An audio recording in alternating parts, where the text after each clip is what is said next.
The muscular system is covered in chapter 13 of our book, and we are going to be looking at only sections 1 and 3. Lots of questions for 2 short sections. This first one, though, is a bit of a review. So what are the 3 types of muscle tissue in the human body, and what are the characteristics of each of them? That's something that we also covered in chapter 4 on the different types of tissue. So we've already seen that. And then we're going to look at what the functions of the muscular system are and which functions are performed by each of those different types of muscle. Then how does the typical skeletal muscle pair function to create a body movement? So that's going to be more specific to that group of skeletal muscles, which we haven't seen a lot of yet. And then what's the difference between fast and slow twitch muscle fibers? Fast and slow twitch muscle fibers. So first, let's look at kind of a review of each of those 3 different types of muscle tissue. First, we have cardiac muscle tissue, which is, of course, only found in the walls of the heart. All of the contractions of cardiac muscle tissue are involuntary, so regulated by our automatic nervous system. The cells of these muscle tissues are cylindrical and highly branched. This is the only place where we're going to see, or the only type of muscle tissue that we're going to see that branching in.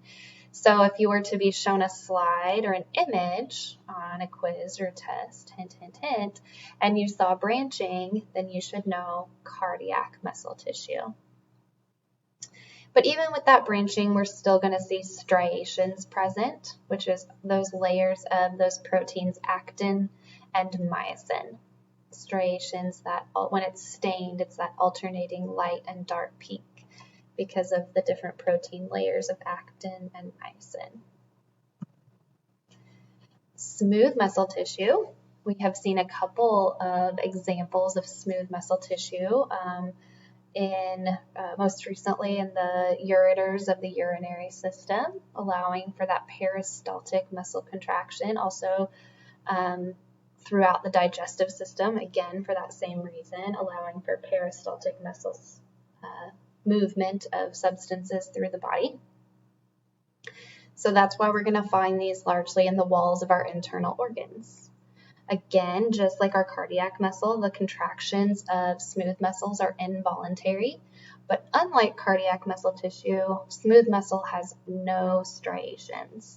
The mechanism of contraction is much different with smooth muscle than we are going to see with either cardiac or skeletal muscle.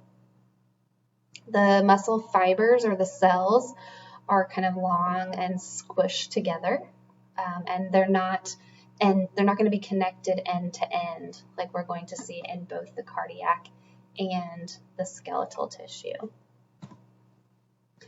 Skeletal muscle tissue is mostly found in our large muscles, and this is what we're going to be using for like the movement of our body. So all of the movements of our appendages, you can't see me right now, but I'm moving my arms around. And the contractions of skeletal muscle tissues are mostly voluntary. So we are going to be controlling when we are moving most of our skeletal muscles. And again, here we're going to see really, really defined striations, those layers of actin and myosin.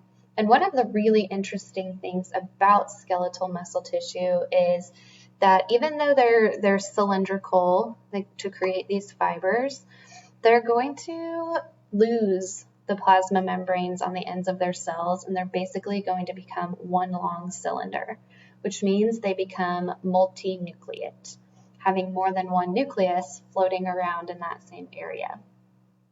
Those are still considered individual cells, but to create that long cylindrical strong fiber, then they kind of meld together to form that long fiber. And we're going to look at those in more detail in just a little bit when we look at the difference between slow and fast twitch muscle fibers. So the functions of the skeletal muscle system. Notice that we're delineating skeletal muscular system from the cardiac or the smooth muscle. So the functions of the skeletal muscle system are to provide support to the body. We're going to be attaching to all of those bones and allowing our bodies to be able to stand upright. It's the engagement of the skeletal muscles in your core that allows you to sit and stand upright. And then it's also going to allow for movement of those bones and all of our appendages and body structures. When we talked about the lymphatic system, we saw that the contraction and movements of skeletal muscles also moved lymph through the lymphatic vessels. I already said it helps us maintain our posture. And then we saw when we were looking at our joints that those need a little bit of strengthening and stabilization, and that's going to be the job of muscles too, because that's also going to be largely the site of movement. While they're doing all of that, that requires a lot of energy. So a lot of muscle cells are going to be jam-packed with mitochondria, undergoing that process of cellular respiration, which is going to generate heat. And this is going to help our body to maintain that internal body temperature, one of our body's homeostases. So most skeletal muscle groups function in pairs. So we're going to talk about them in pairs, and we're really only going to look at one example. Your book really only covers one example, and this is just to illustrate the difference between the two types of muscles in the pair. So in synergistic muscles, both muscles in the pair have to contract for a single movement to perform. So they're going to be moving in the same direction. That's going to be like this example here. Both of these muscle groups are contracting in the same direction in order for a muscle movement to occur. And that's a synergistic movement. In an antagonistic muscle pair, one contracts and the other has to relax to form a movement. Most muscle groups are antagonistic, so where one contracts and one relaxes. But no matter which type of muscle group they are, synergistic or anergistic, they will have an origin and insertion point. And the origin of the muscle is where it attaches to the least movable bone. So if we were to look here, the least movable bone would be up here at the shoulder, where it's going to be attached to the scapula. Because the scapula, even though we can move our shoulders in this particular muscle movement, or doing like a curling motion, then this is the least, there it is, this is the least movable portion. And then the insertion point is where the muscle attaches to the more movable bone, which in this case would be the lower arm, because this is the part that's actually going to be moving up as part of that curl, lifting something towards you.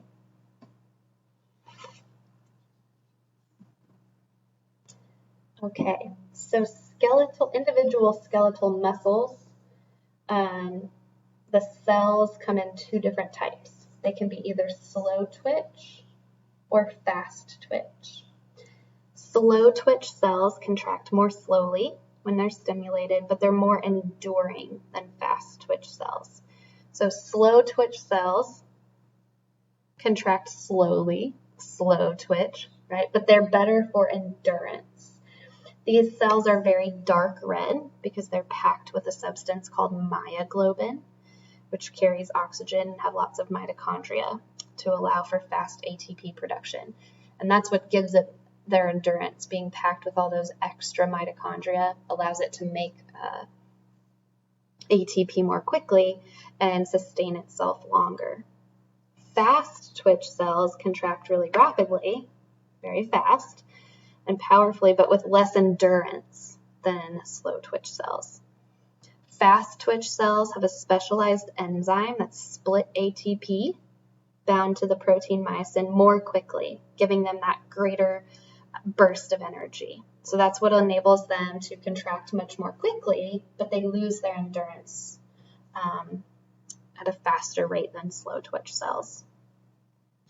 Fast twitch cells are generally larger than slow twitch cells because they contain more actin and myosin. And they tend to perform more anaerobic respiration, so they get tired more quickly than slow twitch cells. Slow twitch muscle fibers are abundant in the abdomen, where endurance is used to maintain our posture. And fast twitch muscle fibers are more abundant in the arms and legs, where quicker movements are more appropriate. In your lab for this week, you're going to be thinking about the light and dark meat of a chicken, because those are really, really clear examples of slow twitch and fast twitch, and thinking about how a chicken lives its life and which muscle groups they're going to be using in which situations, and why one muscle group would be better to be that high endurance slow twitch muscle group, and the other muscle group would be better to be that can move really, really quickly fast twitch muscle group. So something to look forward to in your lab.